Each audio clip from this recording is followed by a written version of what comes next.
ఎంత సంపాదించినా నిలబడట్లేదంటే దానికి ఒక చిన్న పరిహారం చెప్తా. జాగ్రత్తగా శ్రద్ధగా పాటించడానికి ప్రయత్నం చేయండి. తప్పకుండా మీరు సంపాదించిన డబ్బులన్నీ మీకు యోగిస్తాయి. అంటే వచ్చిన డబ్బులు ఖర్చు అయిపోవడం కాకుండా మీరు అనుభవించడానికి అవకాశం ఉంటుంది.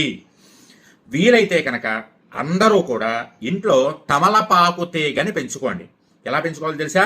ఇంటి ద్వారబంధం మనం మామిడి తోరణం కట్టినట్టుగా ద్వారబంధానికి తమలపాకు తీగ పాకేసేయచ్చు, ఇబ్బంది ఏం లేదు. అదే తమలపాకు తీగ నుంచి రోజు ఒక తమలపాకును కోసి కాస్త గంగా సింధూరంతో శ్రీరామ అని దాని మీద రాస్తే, గంగా సింధూరం అంటే తెలుసు కదా, ఆంజనేయ స్వామి బొట్టు రంగునే వేసుకుని చొక్కా కలర్లో ఉంటుంది.